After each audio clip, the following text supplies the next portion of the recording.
गर्भ संस्कार के बाद सत्यार्थ प्रकाश के चतुर्थ समुल्लास में स्वामी दयानंद सरस्वती जी नामकरण और आपसी व्यवहार का विषय रख रहे हैं। गर्भ संस्कार के पश्चात नामकरण आदि संस्कार विधि की रीति से यथाकाल करता जाए। जब स्त्री फिर रजस्वला हो तब शुद्ध होने के पश्चात उसी प्रकार ऋतुदान देवे। ऋतु कालविगामी स्यात्सवदार निरतः सदा ब्रह्मचार्येव भवति यत्र तत्राश्रमे वसन। जो अपनी ही स्त्री से प्रसन्न और ऋतुगामी होता है वह गृहस्थ भी ब्रह्मचारी के सदृश है। संतुष्टो भार्यया भर्त्रा भार्या तथैव च यस्मिन्नेव कुले नित्यं कल्याणं तत्र वै ध्रुवम्। दूसरा श्लोक है, यदि स्त्री न रोचेत पुमांसन परमोदयेत अपरमोदात् पुनः पुंसः प्रजनम न प्रवर्तते। तीसरा श्लोक है, स्त्रियां तो रोचमानायां सर्वं तद्रोचते कुलं तस्यां तवरोचमानायां सर्वमेव न रोचते। इनका अर्थ समझा रहे हैं। जिस कुल में भार्या से भर्ता और पति से पत्नी अच्छे प्रकार प्रसन्न रहती है, उसी कुल में सब सौभाग्य और ऐश्वर्य निवास करते हैं। जहाँ कलह होता है वहाँ दौर्भाग्य और दारिद्र्य स्थिर होता है। जो स्त्री पति से प्रीति और पति को प्रसन्न नहीं करती तो पति के अप्रसन्न होने से काम उत्पन्न नहीं होता। जिस स्त्री की प्रसन्नता में सब कुल प्रसन्न होता, उसकी अप्रसन्नता में सब अप्रसन्न अर्थात दुखदायक हो जाता है। पितृवीर भ्रातर्विश्चैताः पतिभिर्देवरस्तथा पूज्या भूषयित्व्याश्च बहु कल्याणि शुभिः। दूसरा श्लोक है, यत्र नार्यस्तु पूज्यन्ते रमन्ते तत्र देवताः यत्रैतास्तु न पूज्यन्ते सर्वास्तत्र फलाक्रियाः। तीसरा श्लोक है, शोचन्ति जामयो यत्र विनश्यत्यासु तत्कुलं न शोचन्ति तु यत्रैता वर्धते तद्धि सर्वदा। चौथा श्लोक में समझाते हैं, तस्माद्देता सदा पूज्य भूषणाच्छादनाशनैः भूतिकामै नृत्यं सत्कार्येषु सवेषु च। इनका अर्थ इस प्रकार से है, पिता, भाई, पति और देवर इनको सत्कार पूर्वक भूषण आदि से प्रसन्न रखें। जिनको बहुत कल्याण की इच्छा हो वे ऐसे करें।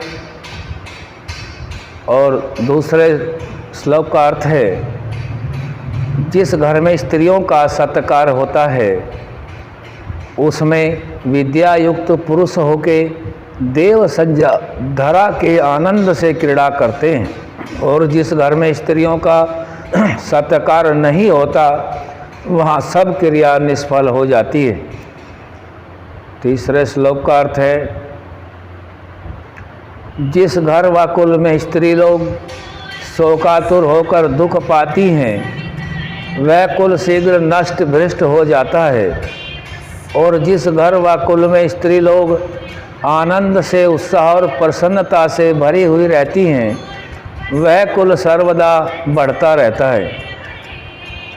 चौथे का अर्थ है, इसलिए ऐश्वर्य की कामना करने हारे मनुष्यों को योग्य है कि सत्कार और उत्सव के समयों में भूषण, वस्त्र और भोजन आदि से स्त्रियों का नित्य प्रति सत्कार करे। यह बात सदा ध्यान में रखनी चाहिए।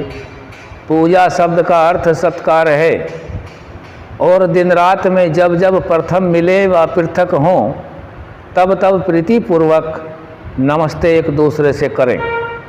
सदा पृष्ठया भाव्यं गृह कार्येषु दक्षया सुसंस्कृतोपस्करया वैवेचा मुक्त हस्तया। स्त्री को योग्य है कि अति प्रसन्नता से घर के कामों में चतुराई युक्त सब पदार्थों के उत्तम संस्कार, घर की शुद्धि और व्यय में अत्यंत उदार न रहे, अर्थात सब चीज़ें पवित्र और पाक इस प्रकार बनावे जो औषध रूप होकर शरीर व आत्मा में रोग न आने देवे। जो जो व्यय हो उसका हिसाब यथावत रख के पति आदि को सुना दिया करे। घर के नौकर चाकरों से यथा योग्य काम लेवे, घर के किसी काम को बिगड़ने न देवे। स्त्रियो रत्नान्न यथो विद्या सत्यम शौचम शोभासितम विविधानि च शिल्पानि समादयानि सर्वतः।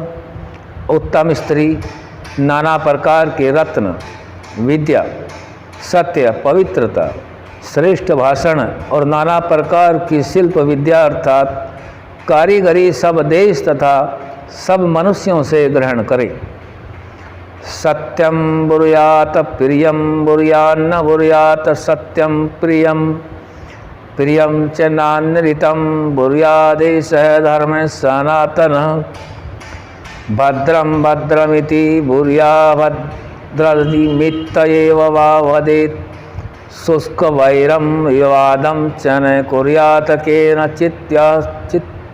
चित्तसः। मनुस्मृति का श्लोक है। दोनों समझा रहे हैं। सत्य सदा प्रिय, सत्य दूसरे का हित कारक बोले। अप्रिय अर्थात सत्य अर्थात काणे को काणा न बोले। अनृत अर्थात झूठ, दूसरे को प्रसन्न करने के अर्थ झूठ न बोले। सदा भद्र अर्थात सबके हितकारी वचन बोला करें।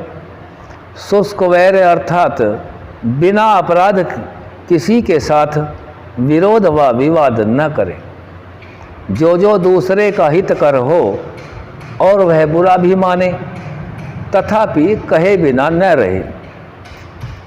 यह श्लोक विदुर नीति का उद्योग पर्व से लिया गया है। पुरुषा बहवो राजन सततम प्रियवादिनः अप्रियस्य तु पथ्यस्य वक्ता श्रोता च दुर्लभ। यहाँ विदुर जी धृतराष्ट्र को समझा रहे हैं। धृतराष्ट्र, इस संसार में दूसरे को निरंतर प्रसन्न करने के लिए प्रिय बोलने वाले लोग, प्रशंसक बहुत हैं, परंतु सुनने में तो अप्रिय विदित हो और वह कल्याणकारी करने वाला वचन हो, उसको कहने और सुनाने वाला पुरुष दुर्लभ है।